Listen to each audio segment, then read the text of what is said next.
De quoi?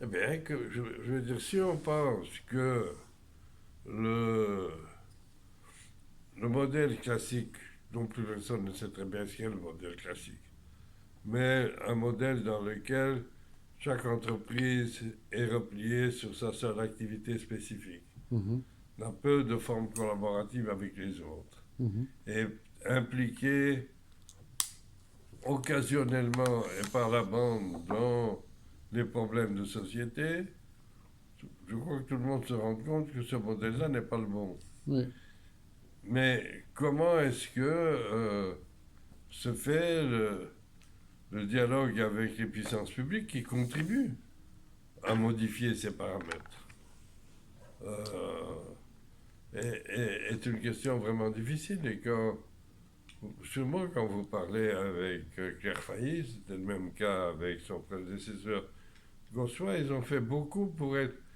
plus concrets dans le domaine de la formation en alternance et ainsi de suite. Mais l'argent est utile, mais ce n'est pas le principal. C'est le cadre. c'est ça. Après, on a besoin d'un peu d'argent parce que les gens ne savent pas payer l'enseignement qu'ils vont suivre. Et d'imaginer que cet enseignement va être gratuit, c'est grotesque, il n'y a rien de gratuit, jamais. Euh, la question, c'est de savoir qui paye. Mhm. Mais le gratuit n'existe pas. Le- quelle est la contribution à? Je crois que ce sont les grands enjeux, et je crois que ce qui est important dans votre méthodologie, c'est de montrer des exemples dans lesquels on a, au-delà de l'analyse, commencé à trouver des chemins qui permettent de satisfaire ces différents besoins. C'est ça. Parce qu'il y a le besoin extérieur, mais il y a le besoin intérieur à l'intérieur de l'entreprise de participer à quelque chose qui n'est pas exclusivement l'activité classique de cette entreprise. Et puis alors, vous trouvez avec le grand problème de qu'est-ce que vous faites, comment est-ce que les entreprises qui ont 10 personnes peuvent ne pas être exclues de ce genre de réflexion. C'est ça. Et ça, on arrive à le faire avec Extrapreneur. On arrive à le faire puisqu'on mobilise les entreprises. Juste pour information, je suis en train de filmer pour nos notes, Oui, pour ne oui, rien il n'y a pas de rater. problème. On fera une petite pastille ensemble tantôt sur une question spécifique peut-être Ouais. qu'on se permettra avec votre autorisation de diffuser. Mmh. Et alors, parce qu'ici sur le fond, il y a quand même des choses très importantes. De toute façon, ça sert à rien de faire des longues vidéos. Non, mais comme ça, on peut. Oui, voilà. Peut-être que juste une petite parenthèse, on va peut-être un peu creuser sur certaines questions. Moi, je vous en prie. Mais la question que j'aimerais vous poser à vous personnellement, Mhm. qui me brûle les lèvres le plus, et que je trouverais bien de mettre sur les réseaux, j'y pensais pas parce qu'on a discuté avec Marie avant, c'est c'est la question que j'ai posée à Mark Eskens aussi, qui a fait la préface de mon précédent livre. C'est vous, finalement, qu'est-ce qui vous donne encore envie de vous lever le matin et de venir pousser les portes et de venir bouger les lignes et de venir de temps en temps cracher le feu et ça c'est la vraie question que je trouve Ouais, personnelle. je crois que la réponse est extrêmement simple. Si dans la manière dont on s'est comporté au cours de son parcours, on a estimé qu'une dimension de bien commun, et je choisis de manière délibérée un mot que je ne veux pas définir de manière précise, mais le bien commun, ça veut dire que ça va au-delà de votre bien spécifique.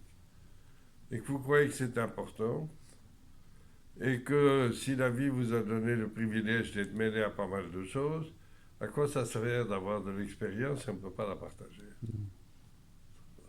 Ça ne sert à rien.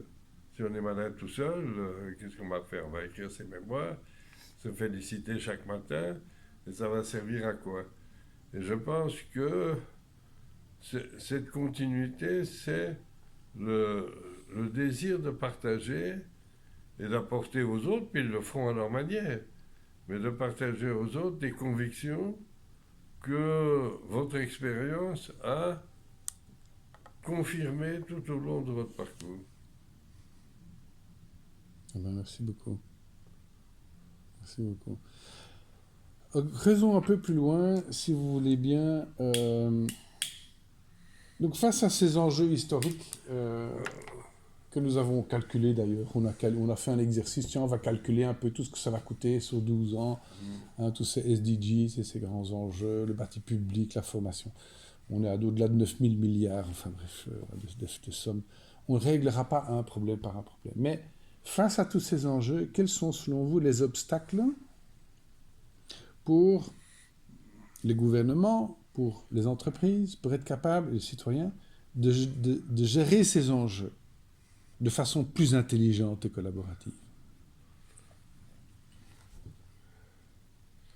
C'est évidemment un des grands problèmes parce que les chiffres que vous donnez alimentent le sentiment que de toute façon, il n'y a rien à faire. C'est trop compliqué, on n'arrivera jamais à mobiliser ce qu'il faut à ce sujet. Donc, je dirais que c'est un élément qui est utile, mais c'est un élément qui démobilise plutôt qu'il ne mobilise. De la même manière, les Greta Thunberg, tout ça, moi je trouve ça très bien que les gens vont dans la rue, tant mieux. Ça veut dire qu'ils sont concernés par quelque chose. Mais je veux dire, on n'est pas dans la mobilisation sentimentale. La mobilisation sentimentale, on en a besoin, mais par rapport à quelque chose. Je veux dire qu'on va tous mourir dans 30 ans, ben, tout le monde sait qu'on va tous mourir dans 30 ans, c'est pas une nouvelle extraordinaire, je veux dire. La période dépend de point de départ. Oui. Pour les uns, c'est 70 ans, pour les autres, c'est 10 ans. Mais, je veux dire, le côté inéluctable du destin n'est pas une nouvelle. Oui. Et de créer l'urgence suppose qu'on peut gérer l'urgence. Et la troisième question, c'est qu'il faut se rendre compte que les choses sont difficiles et que l'idéologie ne donnera pas une réponse à ces questions. L'idéologie ne donnera pas une réponse à cette question parce que la complexité fait qu'il faut voir ce qui est atteignable, ce que l'on est prêt à faire véritablement, et que nécessairement, il y a des choses qu'on sait qu'on ne doit plus faire, il y a des choses qu'on sait qu'on ne devra plus faire, mais ce n'est pas vrai tout de suite. Mm-hmm. Je veux dire, il y a maintenant tout ce grand débat sur le gaz. C'est un des débats les plus dangereux qui existent. Parce que vous n'avez pas de remplacement pour le gaz. Donc si vous dites, il faut sortir le charbon, d'accord. Il faut augmenter le renouvelable, d'accord. Et puis quand vous avez dit ça, vous avez un formidable trou. C'est ça. Vous avez un formidable trou. 50-60%. Il manque le renouvelable. Mais c'est très difficile d'expliquer ça aux gens. Que vous pouvez, dans un monde européen, dans lequel la capacité de création d'énergie est, si c'était une industrie normale, en surcapacité structurelle, et malgré ça, vous trouvez en période de pénurie. C'est pas facile à expliquer. Je veux dire, comment ça va? Vous additionnez tout le renouvelable, vous additionnez ce qui reste, et vous vous trouvez à 20% de plus que la consommation moyenne. Donc, vous n'avez pas de problème. La réponse est oui, on a un problème. Parce que ça suppose que tous les éléments que vous avez additionnés fonctionnent de manière positive en même temps. Et en continu. Et dans toutes les géographies. Ah oui. Et en continu. Bien sûr, et dans toutes les géographies. Ça a été très caractéristique en Belgique il y a 2 ans, quand il y avait vraiment un risque. On a vu que les autres ne pouvaient pas vous aider. C'est pas qu'ils ne voulaient pas vous aider, mais ils ne pouvaient pas vous aider.